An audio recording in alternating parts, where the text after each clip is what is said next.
Good evening friend. UP PCS PYQ वाला platform पे आप सभी का स्वागत है। और हम जो अपनी इंडियन ज्योग्राफी की 30 ईयर क्वेश्चन पीवाईक्यू सीरीज चला रहे हैं, उसमें अभी तक हमने 327 क्वेश्चन नंबर तक कंप्लीट कर लिया है। आगे जो हमारा टॉपिक है वो हम स्टार्ट करते हैं। इसमें कुछ मैंग्रोव जो होते हैं उनसे रिलेटेड जितने भी क्वेश्चन आए हैं उनको आज हम करेंगे। तो क्वेश्चन नंबर 328 में दे रखा है, निम्न में से कौन सा मैंग्रोव क्षेत्र गोदावरी नदी के डेल्टा पर अवस्थित है। तो जो कोरिंग है, ऑप्शन नंबर डी, वो मैंग्रोव क्षेत्र गोदावरी नदी के डेल्टा पर अवस्थित है। इसके बारे में पढ़ लेते हैं थोड़ा। कोरिंगा मैंग्रोव क्षेत्र गोदावरी नदी के डेल्टा पर अवस्थित है। यह भारत में सुंदरवन के बाद दूसरा सबसे बड़ा मैंग्रोव क्षेत्र है। उल्लेखनीय यह है कि मैंग्रोव या अनुपवन ऐसे क्षेत्र होते हैं जो खारे पानी या अर्ध खारे पानी में विकसित होते हैं। यह सामान्यतः समुद्र के किनारे उगते हैं। इसके अंतर्गत राइजोफेरा प्रजाति के वृक्षों का विकास होता है। भारत वन स्थिति रिपोर्ट 2021 के अनुसार 2019 की तुलना में मैंग्रोव आवरण में 17 वर्ग किलोमीटर की वृद्धि देखी गई है। देश में कुल मैंग्रोव आवरण 4,992 वर्ग किलोमीटर है। मैंग्रोव आवरण में वृद्धि प्रदर्शित करने वाले जो शीर्ष 3 राज्य हैं उनमें सर्वप्रथम है Orissa, then Maharashtra, then Karnataka. Okay, so next question करते हैं हम। सूची 1 को सूची 2 से सुमेलित कीजिए तथा सूचियों के नीचे दिए गए कूट से सही उत्तर चुनिए। इसमें दे रखा है मैंग्रोव स्थल और उनके राज्य दे रखे हैं। जैसे कोरिंगा, अभी हमने ऊपर पढ़ा कि जो कोरिंगा है वो आंध्र प्रदेश में पड़ता है, तो ए का 4 मैच करते हैं हम। और जो पुलकित है वो तमिलनाडु में पड़ता है, तो सी का 2 हो जाएगा। ठीक है, तो ए का 4 और सी का 2 जब हम मैच करेंगे इसको, तो ऑप्शन नंबर ए जो है वो हमें मिलता है। मैच करके देखते हैं। ए का 4, ओके, और जो पुलकित है वो तमिलनाडु में। ठीक है, और जो वेम्बनाड है, वेम्बनाड लेक आपने सुना होगा, तो केरल में, और विक्रोली है वो महाराष्ट्र में। ठीक है, तो इससे हमारा आंसर क्या मिलेगा? ऑप्शन नंबर जो ए है ये हमारा आंसर है। ठीक है, तो ये हमारा हो जाएगा आंसर, ऑप्शन नंबर ए। नीचे देख लीजिए, कोरिंगा आंध्र प्रदेश, वेम्बनाड केरला में, पुलकित तमिलनाडु, विक्रोली महाराष्ट्र में। नेक्स्ट क्वेश्चन है, भारत के निम्नलिखित में से किस क्षेत्र में मैंग्रोव वन पाए जाते हैं। तो जो अभी हमने ऊपर पढ़ा कि जो गंगा डेल्टा है ना, उसमें मैंग्रोव वन का संकेंद्रण पाया जाता है। और ये सुंदरी नामक वृक्षों की अधिकता के कारण इनको सुंदरवन के नाम से जाना जाता है। ठीक है, नेक्स्ट क्वेश्चन है हमारा, भारत के निम्नलिखित राज्यों में उनके मैंग्रोव आवरण के आरोही क्रम में व्यवस्थित कीजिए तथा नीचे दिए गए कूट से सही उत्तर चुनिए। तो इसमें दे रखे हैं 4 स्टेट के नाम, आंध्र प्रदेश, उड़ीसा, गुजरात, पश्चिम बंगाल। तो पश्चिम बंगाल में सबसे ज़्यादा है, पश्चिम बंगाल में। उसके बाद आता है गुजरात, उसके बाद आता है आंध्र प्रदेश, फिर उड़ीसा। तो उसने अवरोही क्रम में बोला है। ठीक है, तो जो सबसे ज़्यादा है वो पश्चिम बंगाल में। ठीक है, then Gujarat, then Andhra Pradesh, then Orissa. तो इसका आंसर हो जाएगा option number D is right answer. Okay, so option number D हम देखेंगे, ये जो हमारा option number D is right answer.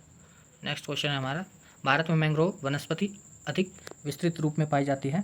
तो सुंदरवन है जो, ऑप्शन नंबर बी इसका आंसर हो जाएगा। यहाँ पे सर्वाधिक पाई जाती है और इनका कोस्टल रीजन को प्रोटेक्ट करने में बहुत बड़ा एक अहम रोल है, बिकॉज़ ये जो खारे पानी में भी सर्वाइव करते हैं। और जब सुनामी आती है ना, तो उनकी लहरों को, जो जंगल है आसपास के, वहाँ तक पहुँचने में, या जो आसपास के इलाके को पानी को रोकने में बहुत एक बड़ी बैरियर की तरह वर्क करते हैं और वहाँ के इकोसिस्टम को भी बनाए रखते हैं। तो ये एक बहुत ही बड़ा जो रोल है अपना प्ले करते हैं। ठीक है, तो इसका आंसर हो जाएगा ऑप्शन नंबर बी। ओडिशा तट भारत में सर्वाधिक चक्रवात प्रवण क्षेत्र है। महानदी डेल्टा क्षेत्र में भारी मात्रा में मैंग्रोव का निर्वनीकरण हुआ है। तो दोनों सही है, लेकिन कथन और कारण दोनों सही है कि जो चक्रवात है वो सबसे ज़्यादा साइक्लोन उड़ीसा कोस्टल पे आता है, और जो महानदी डेल्टा में भारी मात्रा में मैंग्रोव जो है उसका ह्रास हुआ है। तो लेकिन जो कथन है, जो कारण है, वो कथन का एक्सप्लेनेशन नहीं कर रहा। तो ऑप्शन नंबर 20 का आंसर हो जाएगा। नेक्स्ट क्वेश्चन है हमारा 334, निम्नलिखित नदी डेल्टाओं में से किन पर मैंग्रोव पाए जाते हैं। तो जो इसमें दे रखा है गंगा नदी में तो पाए जाते हैं, गंगा नदी के डेल्टा पे। फिर महानदी, गोदावरी, कृष्णा तथा सुवर्ण रेखा नदियों के डेल्टाई भाग में पाए जाते हैं। तो इसका ऑप्शन आंसर हो जाना चाहिए वैसे 3 और 4, लेकिन इसमें दे नहीं रखा। बाकी आप एक बार एक्सप्लेनेशन देख लेंगे। क्वेश्चन नंबर 335, निम्नलिखित में से कौन भारत में उष्णकटिबंधीय सदाबहार वन का क्षेत्र है? तो जो मालाबार तट है हमारा, वहाँ जो मालाबार केरला तट पे पड़ता है, केरला रीजन में, तो सदाबहार वन एवरग्रीन जो फॉरेस्ट होते हैं वहाँ पे ये पाए जाते हैं मालाबार तट पे। ठीक है, तो इसका अगला क्वेश्चन है हमारा, पूर्वी हिमालय की तुलना में ट्री लाइन का ऊंचाई मान पश्चिमी हिमालय में होता है। तो जो ट्री लाइन की जो ऊंचाई मान है वो पश्चिमी हिमालय में कम होता है। इसका एक्सप्लेनेशन पढ़ लेते हैं हम एक बार। पश्चिमी हिमालय में वर्षा की न्यूनतम का स्पष्ट प्रभाव देखने को मिलता है। वर्षा की न्यूनतम के कारण पश्चिमी हिमालय में ट्री लाइन की ऊंचाई पूर्वी हिमालय की अपेक्षा कम है। अब ये ट्री लाइन जो बता रहा है ये क्वेश्चन एक्सप्लेनेशन में, मैं आपको एक बार ये कंफर्म करता हूँ कि कैसे एक्सप्लेन करता हूँ मैं। जैसे ये जो हमारा ये बन रहा है हमारा, है ना, ये मान लीजिए कुछ हमारी हिमालय की रेंज है। ठीक है, कुछ ऐसे रेंज है हमारी हिमालय की। तो ये हमारा जो नॉर्थ ईस्ट वाला रीजन पड़ता है ना, नॉर्थ ईस्ट वाला रीजन, और ये हमारा पड़ता है वेस्ट वाला रीजन। तो ये कह रहा है क्वेश्चन में ये कह रहा है कि जो वेस्ट वाला रीजन है, इधर ट्री लाइन, जो ट्री की लाइन है, मतलब जो पेड़ों की जो लाइनें हैं, एक पट्टी है ना, जो पेड़ों की पट्टी है ये वाली, इसी वाले रीजन में, तो यहाँ पे क्या है कि उनकी जो हाइट है वो कम होती है कंपेरिजन टू इधर। इधर जो पेड़ों की लाइन है हाइट है वो ज़्यादा होती है, क्योंकि इधर क्या होता है कि वर्षा ज़्यादा होता है और इधर जो है रेनफॉल है वो कम होती है, क्योंकि यहाँ पे जो ओले वृष्टि की एरिया ज़्यादा पड़ता है और यहाँ पे जो होता है बर्फबारी ज़्यादा होती है। इस वजह से यहाँ पे जो ट्री की ऊंचाई है वो कम होती है। यही इसने क्वेश्चन में पूछ रखा है। आई थिंक आप सभी समझ चुके होंगे। अगला टॉपिक है हमारा नेचुरल डिजास्टर, क्वेश्चन नंबर 337। इसमें दे रखा है कथन ए, भारत में सर्वाधिक सघनता वाला भूकंपीय क्षेत्र हिमालय क्षेत्र में स्थित है। कारण दे रखा है हिमालय में कई अनुदैर्ध्य उत्क्रम क्षेत्र अवस्थित हैं। तो जो कारण है वो कथन का सही एक्सप्लेनेशन कर रहा है, सही व्याख्या कर रहा है, क्योंकि जो हमारा हिमालय क्षेत्र है वो रेड जोन 5 में आता है। क्योंकि जो रेड जोन 5 में वो क्षेत्र आते हैं जिसमें सर्वाधिक हाई अलर्ट में होते हैं और उसमें सर्वाधिक भूकंपीय आने की चांस जो होता है वो सबसे ज़्यादा होता है, इसलिए इनको रेड जोन 5 में रखा जाता है। और जो हमारा हिमालय है वो रेड जोन 5 में है। तो जो इसकी कारण है वो कथन का सही व्याख्या कर रहा है, तो इसका आंसर हो जाएगा ऑप्शन नंबर ए। ठीक है, बाकी इसकी एक्सप्लेनेशन हम पढ़ लेते हैं एक बार, काफ़ी बड़ी एक्सप्लेनेशन दे रखी है। भूकंप पृथ्वी की ऊपरी सतह पर विवर्तनिक गतिविधियों से उत्पन्न ऊर्जा के कारण उत्पन्न होते हैं।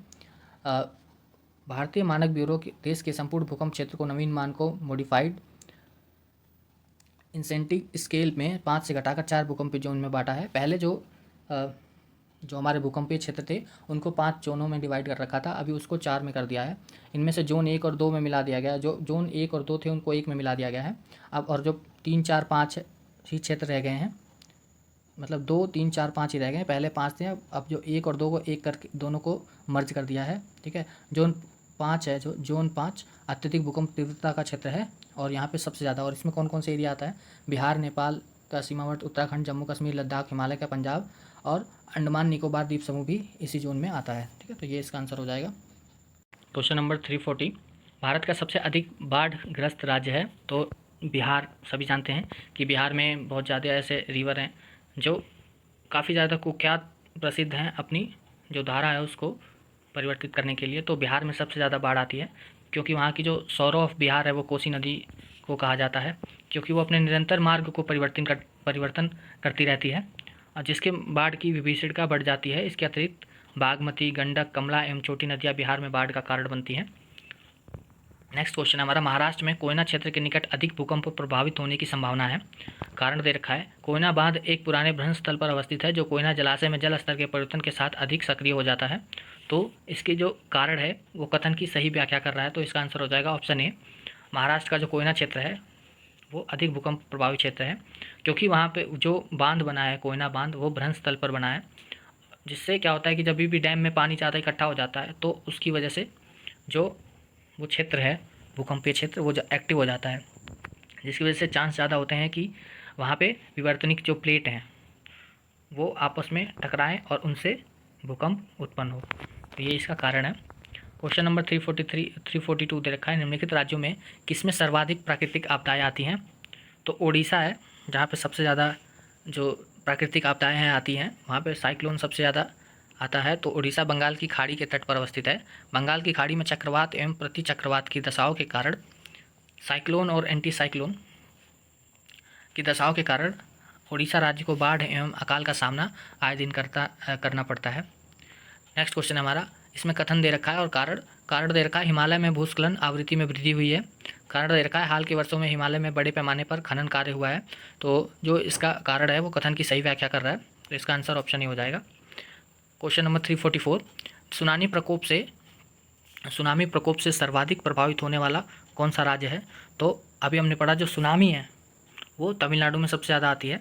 अब इसका कारण पढ़ लेते हैं हम। समुद्री भूकंपीय लहरों का जापानी भाषा में सुनामी कहते हैं। जो समुद्री भूकंपीय लहरें होती हैं उनको सुनामी कहा जाता है जापानी लैंग्वेज में। वर्ष 2004 में आई सुनामी में भारत के नागपट्टिनम, पिछावरम, भीतरकनिका एवं मधुपेट स्थलों में से तमिलनाडु राज्य का नागपट्टिनम जिला सर्वाधिक प्रभावित हुआ है। नेक्स्ट क्वेश्चन 345, जो कि टॉपिक भी चेंज हो गया हमारा, चट्टान या सेल एवं मृदा के बारे में, रॉक एंड सॉइल के बारे में जितने भी क्वेश्चन आए हैं अब हम वो करेंगे। तो सबसे पहले हम धारवाड़ एवं सेल तंत्र की जो जितने भी क्वेश्चन आए इस टॉपिक से वो करने जा रहे हैं। क्वेश्चन नंबर 345, निम्नलिखित सेल तंत्रों में से कौन सा धात्विक खनिजों में सर्वाधिक संपन्न है? जो धारवाड़ तंत्र है उसमें सबसे ज़्यादा जो खनिज है वो पाए जाते हैं। इसकी हम थोड़ा एक्सप्लेनेशन पढ़ लेते हैं। चट्टानों का निर्माण आर्कियन क्रम की चट्टानों के रूपांतरण अथवा भ्रंशन से हुआ है। इसका निर्माण ज़्यादातर आग्नेय निक्षेपों, शिस्ट और नाइस से हुआ है एवं इनमें जीवाश्म नहीं मिलता है। ये चट्टानें कर्नाटक, मध्य प्रदेश, झारखंड, राजस्थान में फैली हैं। इस सेल में समूह में सोना, मैग्नीज, लौह अयस्क, तांबा, यूरेनियम जैसे खनिज पाए जाते हैं। भारत में पाए जाने वाली समस्त चट्टानों में आर्थिक दृष्टि में सबसे अधिक महत्वपूर्ण चट्टान कौन सी है? धारवाड़ चट्टान है। नेक्स्ट क्वेश्चन हमारा, भारत में अधिकांश लौह एवं अलौह खनिज निम्नलिखित भौमिकीय शिलाक्रमों में किससे संबंधित है? तो धारवाड़ जो क्रम है उसी में सबसे ज़्यादा अलौह खनिज पाए जाते हैं। तो इसका आंसर ऑप्शन नंबर बी हो जाएगा, धारवाड़ क्रम। अब देखिए ये क्वेश्चन देखिए आप कितनी बार, ये 346 कितनी बार क्वेश्चन आ रखा है। ये 2016 में, 19 में, 95, 94, 2007, 2012, 2017, 2014, 2007, 2002, यूपी RO में भी कई बार आ चुका है। तो ये क्वेश्चन अपने आप में कितना ज़्यादा इंपॉर्टेंस रखता है। तो ऐसे क्वेश्चन को आपको बिल्कुल भी स्किप नहीं करना है। इसीलिए कहते हैं सबसे पहले PYQ करना बहुत ज़रूरी होता है किसी भी एग्ज़ाम को क्रैक करने के लिए। PYQ और सिलेबस दो चीज़ मस्ट होनी चाहिए आपके पास। तो नेक्स्ट क्वेश्चन हमारा, धारवाड़ तंत्र की चट्टानें मुख्यतः बनी होती हैं तो परतदार लेयर चट्टानों से बनी होती हैं जो धारवाड़ की चट्टानें होती हैं। ठीक है, नेक्स्ट क्वेश्चन है, कुडप्पा चट्टानों में निम्नलिखित में से कौन सा खनिज नहीं मिलता है? तो जो कुडप्पा की चट्टानें हैं उसमें कोयला खनिज है वो नहीं मिलता है, बाकी लौह अयस्क, मैग्नीज, तांबा ये सभी मिलते हैं। और जबकि कोयला गोंडवाना क्रम की चट्टानों में धात्विक खनिजों की प्राप्ति धारवाड़ क्रम की चट्टानों में होती है। जो कोयला है वो गोंडवाना क्रम की चट्टानों में मिलता है और जो धात्विक खनिज है वो धारवाड़ क्रम की चट्टानों में पाए जाते हैं। 349 है, विंध्य शैलों में जिसके वृहद भंडार पाए जाते हैं वह है, जो विंध्य की शैलें हैं, जो विंध्य शैली है हमारी, जिसके वृहद भंडार पाए जाते हैं वह क्या है? चूना पत्थर।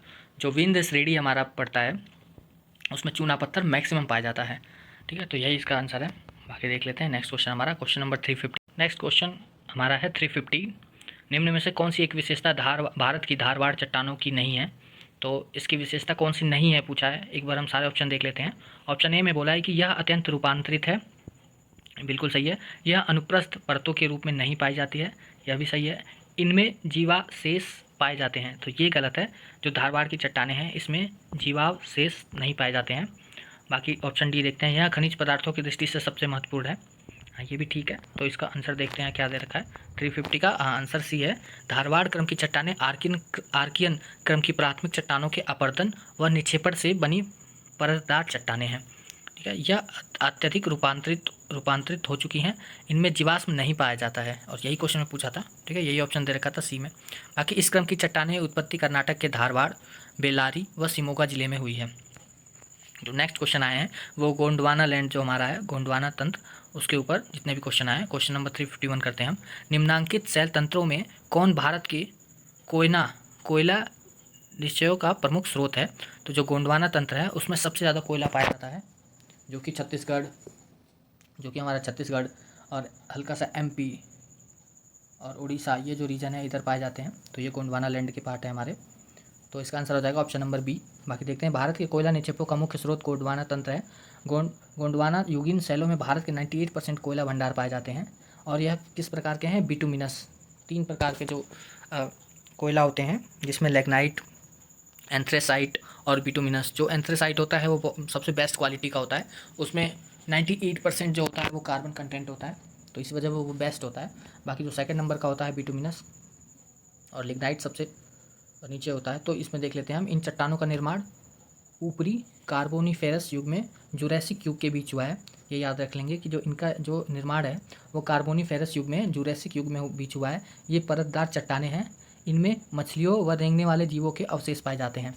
नेक्स्ट क्वेश्चन है हमारा, नीचे 2 कथन दे रखे हैं। कथन में दे रखा है गोंडवाना सेल समूह भारत का लगभग 95% कोयला प्रदान करती है। कथन सही है। कारण पर देखते हैं, अधिकांश लौह धात्विक और अलौह धात्विक खनिज धारवाड़ सेल समूह में पाए जाते हैं। तो जो कारण है वो भी सही है और जो कथन है वो भी सही है, लेकिन जो कारण है वो कथन की व्याख्या नहीं कर रहा है, इसलिए इसका आंसर क्या हो जाएगा? Option number B is right answer. Next question हमारा, क्वेश्चन नंबर 353, निम्नलिखित में से कौन सी चट्टान प्रणाली भारत में नवीनतम है? तो जो गोंडवाना है वो भारत में नवीनतम है। ठीक है, तो इसका आंसर हो जाएगा ऑप्शन नंबर डी। इसका एक्सप्लेनेशन देख लेते हैं हम। भारत की चट्टान प्रणाली का प्राचीनतम से नवीनतम इस प्रकार है। इसकी जो एक क्रोनोलॉजी दे रखी है कि जो एंशियंट से लेकर के मॉडर्न टाइम तक की है, वो जैसे आर्कियन सबसे पुरानी है, फिर धारवाड़ है, फिर कुडप्पा है, फिर विंध्यन और गोंडवाना से भी आगे है दक्कन ट्रैप, फिर टर्शरी और क्वार्टनरी। तो ये एक क्रोनोलॉजी है, ये आप सब याद कर लेंगे, ये बहुत इंपॉर्टेंट है अपने आप में। ओके, सो नेक्स्ट क्वेश्चन हमारा 354, भारत में निम्न में से किस क्षेत्र में मृदा अपरदन का सब समस्या गंभीर है? तो मालवा का जो पठार है, यहाँ पे जो मृदा अपरदन है एक गंभीर समस्या है, जिसमें चंबल नदी के उख्यात जो क्षेत्र का, जो भारत में मालवा पठार का चंबल नदी का बाह्य क्षेत्र अवनालिका अपरदन से सर्वाधिक प्रभावित हुआ। जब आप कभी जाएंगे तो जैसे कहते हैं जो चंबल का क्षेत्र है ना, चंबल का बीहड़ सुना होगा, तो वो बीहड़ इसीलिए है क्योंकि यहाँ पे सबसे ज़्यादा जो सॉइल इरोजन हुआ है, वहाँ पे पूरी एक सीट गली इरोजन की फॉर्म में हुई है। आपने पढ़ा होगा ज्योग्राफी में, फिजिकल ज्योग्राफी में, सॉइल इरोजन में, कि जब पहले तो सीट इरोजन होता है, फिर उसके बाद लास्ट में होता है गली इरोजन, आपने पढ़ा होगा, तो वो इसमें पूरा आपको देखने को मिलेगा। नेक्स्ट क्वेश्चन है, नेक्स्ट टॉपिक है हमारा जलोढ़ मृदा। भारत में सबसे अधिक उपजाऊ मृदा कौन सी है? तो जलोढ़ मृदा है, जो एलुवियल सॉइल सबसे ज़्यादा उपजाऊ फर्टाइल होती है। और क्षेत्रफल की दृष्टि से भारत में सबसे अधिक क्षेत्रफल पर जलोढ़ मृदा विस्तृत है, जिसका विस्तार देश के 43% भाग पर है। जलोढ़ मृदा का निर्माण नदियों के निक्षेपण से होता है। जो रिवर्स होती हैं, जो अपने साथ वो लाती हैं एलुवियल, वो जो डिपॉजिट कर देती हैं, जो भी अपने साथ वो गाद लेके आती हैं, मिट्टी लेके आती हैं, तो वो जो मिट्टी होती है वो बहुत ज़्यादा फर्टाइल होती है। उस मिट्टी में नाइट्रोजन और ह्यूमस की मात्रा कम होती है। इस मिट्टी में पोटास एवं चूना मात्रा पर्याप्त मात्रा में होता है। भारत में जो उत्तर का मैदान है, गंगा का मैदान, ब्रह्मपुत्र एवं गोदावरी का मैदान, कावेरी का मैदान आदि जलोढ़ मिट्टी के निक्षेप से बने हैं। इस मिट्टी में गेहूँ, धान, अरहर, चना, मसूर, आलू, मक्का आदि उगाए जाते हैं। पुरानी जलोढ़ मृदा है उसको बांगर कहते हैं, और जो नई जलोढ़ है उसको खादर कहते हैं। ओके, नेक्स्ट क्वेश्चन हमारा, गंगा घाटी में बांगर मिट्टी पाई जाती है। तो जो बांगर मिट्टी है वो बाढ़ की वर्तमान सीमाओं से ऊपर होती है। जब जैसे आपने देखा होगा, आपको एक्सप्लेन कर देता हूँ एक सेकंड। जैसे मान लीजिए कि ये हमारी गंगा रिवर है, ये कुछ ऐसे बह रही है, फ्लो कर रही है। तो पहले क्या होता है कि जब गंगा रिवर बहेगी तो इसके साथ साथ यहाँ पे कुछ ये जगह होती है, जब नदी में वाटर का जो लेवल है वो बढ़ जाता है तो वो यहाँ तक पूरा फैल जाता है। तो वो अपने साथ जो भी मिट्टी लाती है, वो मान लीजिए ये वाली मिट्टी होगी, और उससे पहले जब और ज़्यादा, मतलब उससे पहले कभी रिवर बह रही हो, तो जो ये वाला रीजन है, ये रीजन पड़ता है ये वाला, तो ये वाली जो मिट्टी होगी ये पहले की होगी, तो ये थोड़ी कम फर्टाइल होती है। इस वाली रीजन को, जो मिट्टी होगी इस वाली रीजन की, उसको कहते हैं बांगर, जो कि पुरानी एलुवियल सॉइल होती है। और ये वाली जो रीजन की मिट्टी होती है, जो अभी न्यू आई है, उसको कहते हैं जलोढ़। तो ये ज़्यादा फर्टाइल होती है, ये ज़्यादा उपजाऊ होती है। नेक्स्ट क्वेश्चन हमारा, टॉपिक हमारा ब्लैक सॉइल, काली मृदा के बारे में, और इसमें दे रखा है कि उन्हें रेगुड़ के नाम से जाना जाता है। बिल्कुल सही, ब्लैक सॉइल को रेगुड़ मिट्टी के नाम से भी जाना जाता है। इनमें लोहा, चूना, कैल्शियम और पोटास की प्रचुरता होती है, तो ये भी सही है। इसमें कैल्शियम और पोटास की जो मात्रा होती है वो प्रचुर मात्रा में पाया जाता है, तो इसका ऑप्शन सही है। और यह काली जो मृदा होती है इसको रेगुड़ के नाम से भी जाना जाता है। यह मिट्टी मुख्यतः महाराष्ट्र, कर्नाटक, गुजरात और मध्य प्रदेश में पाई जाती है, और ये जो कॉटन के लिए सबसे बेस्ट मानी जाती है। तो ब्लैक सॉइल है जो वो कॉटन की क्रॉप के लिए बेस्ट मानी जाती है। नेक्स्ट क्वेश्चन है हमारा, निम्नलिखित कथनों में से कौन सही नहीं है? काली मिट्टी के स्थानीय भाषा में रेगुर कहा जाता है, सही है ये। क्रेब्स के अनुसार रेगुर मिट्टी अनिवार्य रूप से एक परिपक्व मिट्टी होती है, ये भी सही है। काली मिट्टी की आर्द्रता नमी का धारण करने की उच्च क्षमता होती है, बिल्कुल सही है। काली मिट्टी हिमालय क्षेत्र में पाई जाती है, ऑप्शन डी जो है वो रॉन्ग दे रखा है। अभी हमने पढ़ा कि ये किस रीजन में पाई जाती है, महाराष्ट्र, गुजरात, मध्य प्रदेश, इस वाले रीजन में पाई जाती है। और इसको एक और इसकी कैरेक्टरिस्टिक मैं बताता हूँ आपको। जैसे इसमें क्या होता है कि जैसे पानी जब ये सोख लेती है मिट्टी, उसके बाद जैसे ही ज़्यादा धूप होती है तो ये मिट्टी है ना, ये ऐसे मतलब इसमें क्रैक्स पड़ जाते हैं बहुत सारे। तो जब आप इस मिट्टी की को दूर से देखोगे तो ऐसा लगेगा कि ये कोई खेत जुता हुआ है। तो ये इसका कैरेक्टरिस्टिक है। ये सेल्फ प्लगिंग कहते हैं इसके कैरेक्टरिस्टिक को। सेल्फ प्लगिंग वाला जो कैरेक्टरिस्टिक है वो ब्लैक सॉइल का ही होता है, तो ये भी ध्यान रख लेना। लावा मिट्टी पाई जाती है, तो मालवा पठार का जो रीजन है उसमें लावा मिट्टी पाई जाती है। ज्वालामुखी द्वारा निकलने वाला लावा से बनी मिट्टी को लावा मिट्टी कहते हैं, और इसको काली मिट्टी या रेगुर मिट्टी के नाम से भी जाना जाता है। यह मालवा के पठार गुजरात, महाराष्ट्र, आंध्र प्रदेश में पाई जाती है। लाल एवं नेक्स्ट क्वेश्चन हमारा क्वेश्चन नंबर 360, भारत की लाल मिट्टी के संबंध में निम्न कथनों में से कौन सा सही है? मृदा का लाल रंग फेरिक ऑक्साइड के कारण होता है। लाल मृदा में लाइम, ह्यूमस और पोटास होता है। यह छिद्र पूर्ण और उसकी संरचना शीघ्र बुकनी हो जाने वाली होती है। तो जो इसका ऑप्शन ए और 3 है वो सही है, बाकी जो ऑप्शन बी है इसमें ह्यूमस और पोटास पाया जाता है, ये इसका है। और पोटास की कमी होती है और इसमें लोहा, एल्युमिनियम तथा चूना पाया जाता है, ऑप्शन सी इसका आंसर हो जाएगा। दंडकारण्य क्षेत्र में मुख्यतः पाई जाती है, तो जो लाल और पीली मिट्टी है वो दंडकारण्य क्षेत्र में पाई जाती है। दंडकारण्य क्षेत्र है जो वो छत्तीसगढ़, उड़ीसा और आंध्र प्रदेश में पाया जाता है। क्वेश्चन नंबर 363 हमारा, लेटेराइट मिट्टियों का प्राधान्य है, तो जो मालाबार तटीय प्रदेश है वो लेटेराइट, मालाबार जो तटीय प्रदेश है महाराष्ट्र के पूर्वी भाग में, पश्चिमी घाट, कर्नाटक, असम व लेटेराइट मिट्टी विस्तारित है। नेक्स्ट क्वेश्चन हमारा क्वेश्चन नंबर 364, भारत में इको मार्क का प्रतीक चिन्ह है, तो जो आपने देखा होगा घड़ा जो है मिट्टी का पात्र, उसको इको मार्क का सिंबल माना जाता है, तो ये लोगो के रूप में काम करता है, और इसमें सर्वप्रथम यह 1991 में जारी किया गया। नेक्स्ट क्वेश्चन है, निम्नलिखित युग्मों में से कौन सही सुमेलित नहीं है? अब इसमें मिट्टी दे रखा है और राज्य दे रखे हैं उनके सामने। तो जो जलोढ़ मिट्टी है वो उत्तर प्रदेश में पाई जाती है, सत्य है ये। काली मिट्टी है महाराष्ट्र में, ये भी सत्य है। जो लेटेराइट मिट्टी है वो बिहार में नहीं पाई जाती है। जो लेटेराइट मिट्टी है वो केरल और असम में पाई जाती है। लाल मिट्टी तमिलनाडु में पाई जाती है, तो ऑप्शन सी जो है ये सही सुमेलित नहीं है। नेक्स्ट क्वेश्चन है हमारा क्वेश्चन नंबर 367 हमारा, क्षारीय मृदा के सुधार के संदर्भ में कौन से कथन सही है? जो क्षारीय मृदा होती है बेसिक सॉइल, उसकी जो बेसिक जो क्वालिटी होती है उसको ख़त्म करने के लिए हम उसमें जिप्सम का मिलावट करते हैं और पायराइट का भी मिलावट करते हैं, तो दोनों ऑप्शन सही है इसके, ए सी इसका आंसर हो जाएगा। नेक्स्ट क्वेश्चन है हमारा, विभिन्न प्रकार की मिट्टियों की जल धारण क्षमता के अनुसार उसका घटता हुआ क्रम है। जो मिट्टी इसमें दे रखी है और वो कितनी ज़्यादा जो मॉइस्चर है वाटर को एब्जॉर्ब कर सकती हैं उसके बारे में दे रखा है। तो जो मृतिका है वो सबसे ज़्यादा पानी करती है, फिर गाद, फिर बालू, तो ऑप्शन ए इसका आंसर हो जाएगा। ठीक है, सबसे ज़्यादा मृतिका वाटर होल्ड करती है, फिर गाद करता है, फिर बालू करती है। ठीक है, तो नेक्स्ट क्वेश्चन नंबर 369, खाद, मिट्टी, ह्यूमस में निम्नलिखित तत्वों में से किसका प्रतिशत सर्वाधिक होता है?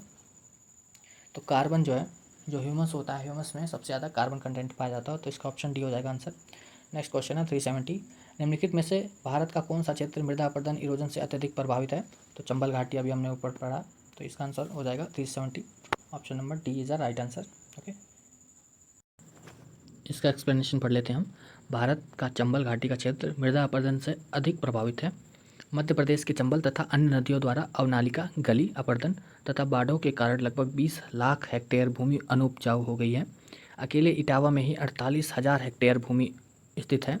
यह भूमि चंबल व यमुना के कछारी भागों में अवनालिका, गली, इरोजन के कारण ही बंजर हो गई है। तो अभी आपने देखा कि जो सबसे ज़्यादा इरोजन है, सॉइल इरोजन की प्रॉब्लम किसने क्रिएट करी? तो चंबल रिवर ने। ठीक है, नेक्स्ट क्वेश्चन हमारा, भारतीय मृदाओं में जिस सूक्ष्म तत्व की सर्वाधिक कमी है वह क्या है? जस्ता। जो इंडियन सॉइल है उसमें सबसे जो कम मात्रा में क्या पाया जाता है? जस्ता पाया जाता है। ठीक है, जस्ता के कारण फसलों की रोग प्रतिरोधक जो क्षमता है वो बढ़ती है और यह तेज़ी से विकास करते हैं। ठीक है, नेक्स्ट क्वेश्चन हमारा ह्यूमस उदाहरण है। तो जो ह्यूमस है वह जैविक कोलाइड का उदाहरण है। किसी भी मृदा में पाए जाने वाले सभी विच्छेदित कार्बनिक पदार्थों को ह्यूमस कहते हैं। ह्यूमस का निर्माण विचित्र पादप एवं जंतु अवशिष्टों के विच्छेदन द्वारा होता है। यह विच्छेदन मृदा में पाए जाने वाले कवक एवं जीवाणु आदि करते हैं। ये नेक्स्ट क्वेश्चन है हमारा, क्वेश्चन नंबर 373। अधोलिखित युग्मों में कौन सा सही सुमेलित नहीं है? तो सामने मिट्टी दे रखी है और उसके राज्य दे रखे हैं, जैसे जलोढ़ उत्तर प्रदेश में पाई जाती है, रेगूर है महाराष्ट्र में, लेटेराइट है वो पंजाब में नहीं पाई जाती है, लेटेराइट कर्नाटक की साइड में पाई जाती है मिट्टी, लाल और पीली मिट्टी छत्तीसगढ़ में। तो जो लेटेराइट है वो केरल, कर्नाटक, महाराष्ट्र, असम के रीजन में पाई जाती है सॉइल, और पंजाब में जलोढ़ मैदान पाया जाता है। क्वेश्चन नंबर 374 है, निम्नलिखित में से कौन सा युग्म सही सुमेलित है? कुछ मिट्टी के नाम दे रखे हैं यहाँ पे, जैसे टाइप ऑफ सॉइल दे रखा है और उनके सामने उसमें किस क्या क्या कंटेंट प्रेजेंट होता है वो दे रखा है। जैसे जलोढ़ मिट्टी है तो उसमें नाइट्रोजन एवं ह्यूमस की अधिकता पाई जाती है, तो ये बिल्कुल सही है। और लाल मिट्टी है उसमें अत्यधिक निच्छालन होता है, तो जो ये है ये गलत है।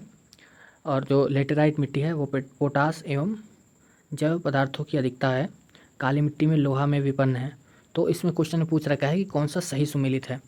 तो जो लाल मिट्टी है वो अत्यधिक निच्छालन मतलब क्या होता है, जैसे जैसे बारिश होती है और या फिर तेज़ बारिश होती है या फिर वाटर लॉगिंग होती है, जो वाटर है उसमें से जो मिनरल होते हैं वो नीचे चले जाते हैं, निच्छालन जो प्रक्रिया होती है उसके थ्रू नीचे चले जाते हैं, और फिर क्या होता है कि जो